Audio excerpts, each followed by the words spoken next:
Good evening all of you. इसके पहले के दो वीडियो आप 3-4 वीडियो आपको मिल चुके हैं, तो आज उसी के अगले क्रम में हम एक नया वीडियो बनाने के लिए आए हैं। तो उसमें आपको पढ़ना क्या है, इसके पहले हमने आईपीएससी आपको पढ़ा दिया था और आपने आईपीएससी पढ़ा भी, और कुछ बच्चों ने कमेंट भी किया है। उनका नाम है, एक तो है राहुल भाई कॉमेडी वाले। इन्होंने क्या किया, सर हमको आईपीएससी आने लगी। ये जानकर हमें बहुत खुशी हुई है कि हमारा कुछ प्रयास सार्थक हो रहा है। अगर मेरे वीडियो से एक भी बच्चे का अगर भला हो रहा है तो मैं अपने आप को बहुत बहुत धन्य मानता हूँ। इसमें एक दिव्यांजलि नामक लड़की है, इन्होंने क्या किया कि संरचना सूत्र सर नहीं बताया गया है, तो वही संरचना सूत्र का मैं आज वीडियो लेके आया हूँ। ठीक है, तो ये 10 सूत्र हैं जिनमें मेथड आपको ऐसे बता दिया जाएगा। कोई भी संरचना सूत्र दे दिया जाएगा। अगर आईपीएससी आपको आती है तो संरचना सूत्र भी बनाने में कोई दिक्कत नहीं।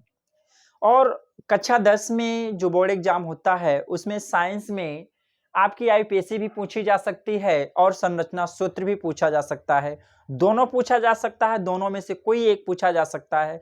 जैसा कि आपको पता भी होगा कि इस समय बोर्ड का जो पैटर्न है वो बदल गया है। बोर्ड का जो पैटर्न है वो क्या हो रहा है, बदल गया है। जिसमें कि आपके ऑप्शन वाले भी क्वेश्चन आएंगे, बेस क्वेश्चन आपके ऑप्शन वाले आएंगे, बाकी क्वेश्चन आपके क्या हो गए हैं, रिटन रहेगा। ठीक है, जो ऑप्शन होगा उसे ओएमआर पे करना होगा। ठीक है, तो ऑप्शन वाले क्वेश्चन बहुत सारे करा देंगे, लेकिन उससे पहले हम आज एक छोटा सा वीडियो लेके आए हैं जिसमें आपको ये कंपाउंड्स दिए हैं, आपके सामने लिखे हुए हैं, इनके संरचना सूत्र कैसे बनाना है। आइए धैर्यपूर्वक देखते हैं। वीडियो को देखना मत भूलिएगा और पूरा अंत तक देखिएगा, तभी मजा आएगा, तभी आपको रिस्पांस आएगा।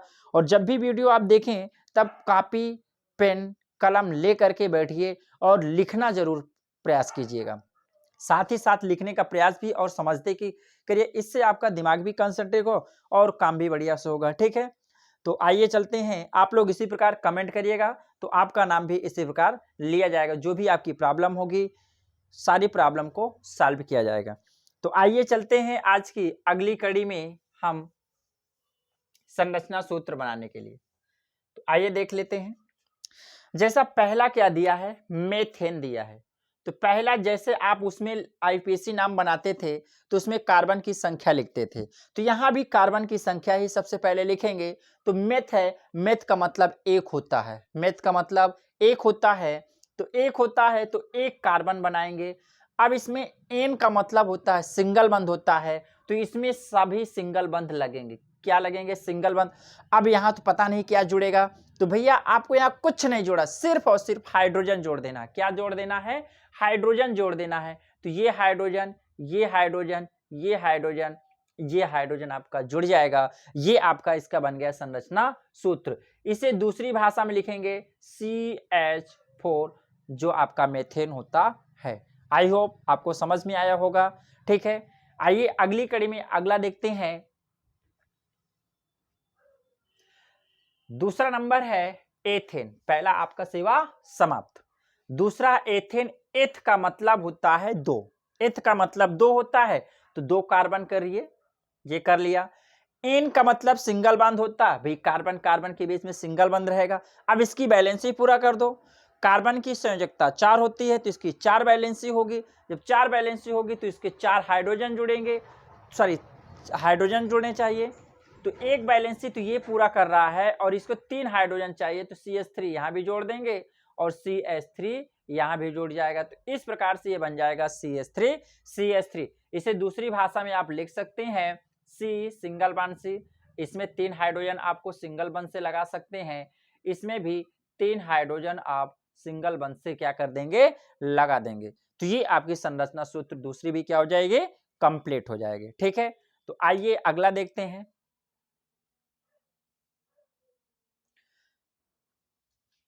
ये जैसे एथिलीन दिया हुआ है, तो एथिलीन यहाँ पे दिया है। एथ का मतलब होता है, एथिलीन का मतलब, एथ का मतलब दो होता है। एथ का मतलब क्या होता है, दो कार्बन होता है। यहाँ पे लीन शब्द आया है, लीन शब्द में हमेशा याद रखिए डबल बंध ही जुड़ता है, क्योंकि एक साधारण नाम दिया है। क्या दिया है, साधारण नाम दिया है, तो यहाँ डबल बंध जोड़ देंगे। अब हमें कार्बन की वैलेंसी पूरा करना है। तो भाई इस कार्बन की 2 वैलेंसी हो गई, 2 वैलेंसी बाकी है तो 2 हाइड्रोजन जोड़ेंगे। इस कार्बन की देखेंगे तो ये 2 वैलेंसी पूरा कर रहा और 2 कम है तो 2 हाइड्रोजन इस पे भी जोड़ देंगे, तो ये आपका इसका आ जाएगा, राइट। ठीक है, तो अगला आगे देखते हैं। ये अगला है जैसे ब्यूटेनल का। ब्यूट का मतलब होता है 4 कार्बन, तो 1 2 3 4। ब्यूटेनोन, इसमें 3 शब्द है, ब्यूट फिर एन लगा है, ये एन लगा, ठीक है। यहां पे निकालेंगे ब्यूट, इसमें क्या लगा एन और साथ में ओन जुड़ा है, ठीक है। तो ये आपका अगर निकालेंगे ब्यूट एन ओन, ठीक, ये है ब्यूटेनोन। यहाँ पे ये साइलेंट, इसकी मात्रा इस पे लग जाएगी और इसकी मात्रा इस पे लग जाएगी। तो अब देखिए ब्यूट का मतलब 4 बंध, 4 कार्बन, एन का मतलब सिंगल बंध लग जाएगा, ओन का मतलब कीटोन होता है जो सी डबल बॉन्ड ओ होता है, ओन का मतलब ketone C double bond O. तो सी डबल बॉन्ड लास्ट में नहीं हो सकता है, याद रखिए, क्योंकि कीटोन आपका ऐसा होता है, ये इसे कीटोन कहते हैं, ठीक है। तो यहां पे आप नहीं जोड़ सकते, आपको यहां जोड़ना पड़ेगा, तो यहां पे डबल बॉन्ड से जोड़ दिया जाएगा। अब इसके बाद आपको क्या करना है, कार्बन की वैलेंसी पूरा करना है। तो यहां पे कितने कार्बन जोड़ेंगे, 3 कार्बन जोड़ेंगे। यहां पे 2 वैलेंसी ये और 2 वैलेंसी ये, तो इसकी वैलेंसी पूरी है, इसकी वैलेंसी में 2 कमी है, 2 जुड़ गया और एक ये पूरा कर रहा, एक बैक का पूरा कर रहा है, पीछे का।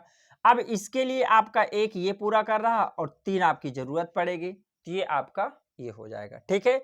इसके बाद बेंजीन, बेंजीन की संरचना सूत्र आप लोग ध्यान समझिए। बेंजीन या तो आप ऐसा बना सकते हैं, या तो आप ऐसा बना सकते हैं, या तो आप ऐसा बना सकते हैं, ये एक को छोड़कर एक डबल बंध, एक को छोड़कर एक डबल बंध बन जाएगा। या तो फिर इसकी संरचना आप ऐसे बना सकते हैं, देखिए जितने जितने कोने हैं हर कोने में एक कार्बन होता, हर कोने में कितना होगा, एक कार्बन। तो एक कार्बन यहाँ पे, एक कार्बन यहाँ, एक कार्बन यहाँ, एक कार्बन यहाँ, एक कार्बन यहाँ और एक कार्बन यहाँ पे, ठीक है। दिखाई दे रहा है, देख लें थोड़ा सा, नीचे वाला नहीं दिखाई दे रहा तो इसको ऊपर बना देते हैं, ठीक है, इसको ऊपर बना देते हैं। तो देखिए यहाँ पे ये यहाँ बना देते, एक कार्बन 2, 3 हो गया, 5 हो गया और एक ये 6। अब देखिए एक सिंगल बंध फिर डबल बंध लगेगा, एक सिंगल बंध फिर डबल बंध लगेगा, एक सिंगल बंध इसके बाद डबल, एक सिंगल फिर डबल, फिर सिंगल फिर डबल, फिर सिंगल फिर डबल, ऐसे बनाते चले जाइएगा, ऑटोमेटिक बन जाएगा। अब देखिए आपको ये भी ध्यान रखना कि प्रत्येक कार्बन की वैलेंसी 4 होती है।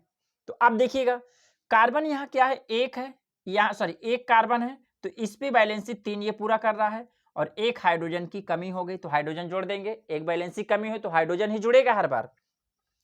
इसके लिए भी एक है, मतलब 2 ये हुआ और एक ये हुआ, तो फिर यहाँ पे एक जुड़ेगा। इसके लिए 2 तो आपका ये हुआ और एक ये हुआ, तो यहां भी एक आपका जुड़ जाएगा, एक ये इसके लिए और 2 इसके लिए, 3 और एक ये जुड़ा 4, इसके लिए एक जुड़ा 4, इसके लिए भी एक 4। तो इस प्रकार से ये आपका क्या बन जाएगा, बेंजीन की संरचना सूत्र, ठीक है। तो ये आपको समझ में आ गया होगा, ठीक है। तो इसके बाद आप देख लेते हैं,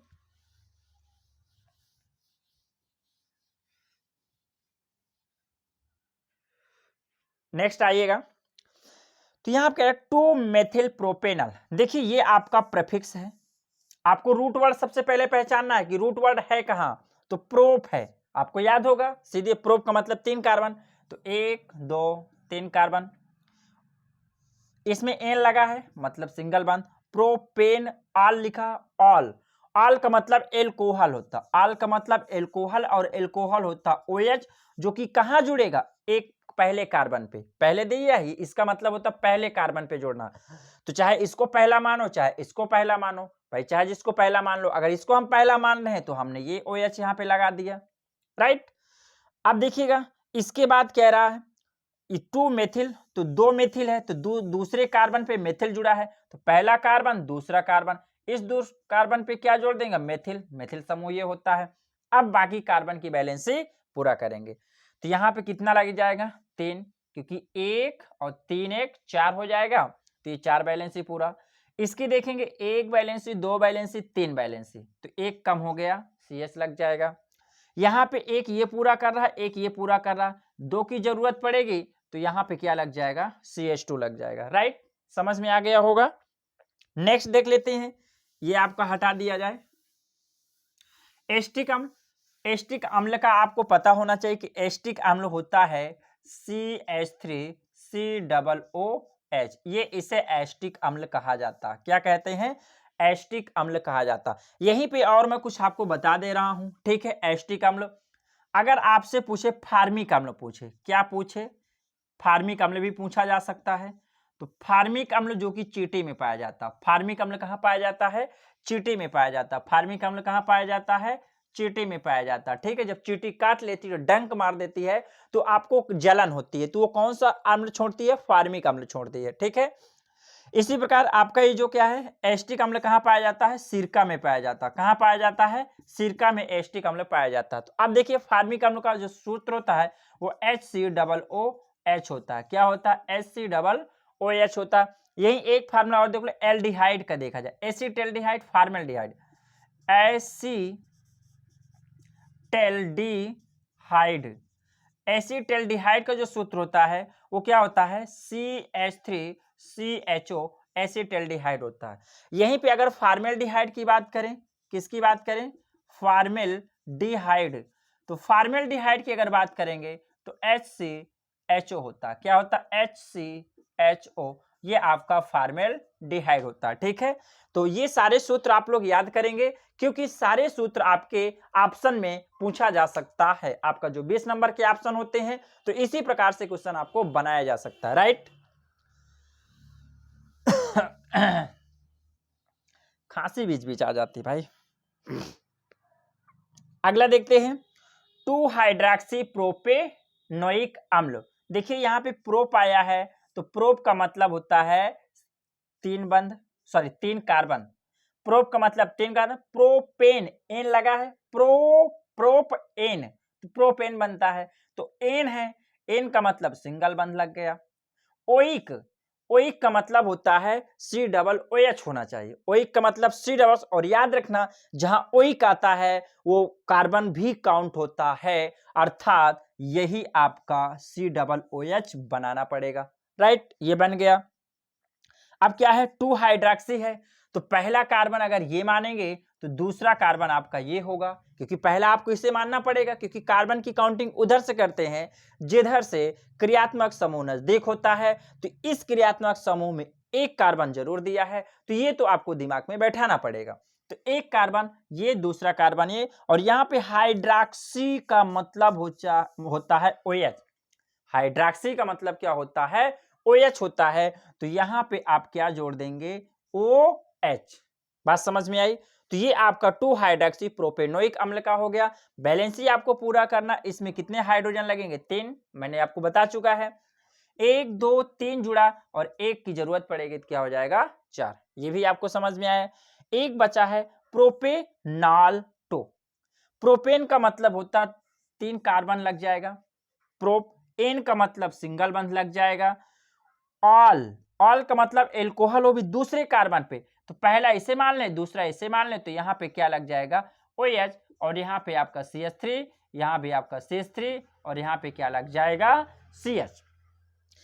आई होप आप लोगों को ये सारे संरचना सूत्र समझ में आ जाएंगे। तो इन सारे संरचना सूत्रों की प्रैक्टिस एक बार आज ही कर डालिएगा और आज ही इसको तैयार कर लीजिएगा। कल आपको यही आपका कार्बन चैप्टर होगा। कल के लिए रणनीति अभी से हम बता दे रहे हैं, ठीक है। कल आपका क्या चलाएंगे तो ध्यान दीजिएगा।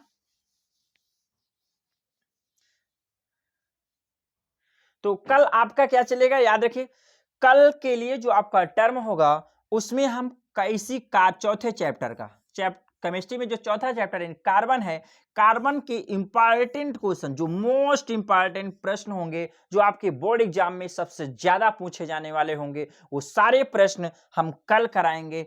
कल कम से कम इसमें जो भी प्रश्न संभव हो सकते हैं वो सारे प्रश्न आपको मिलेंगे, और इसके लिए मात्र 2 वीडियो और बनाना पड़ेगा, और 2 वीडियो के बाद कार्बन चैप्टर आपका सेवा समाप्त हो जाएगी। Love you all.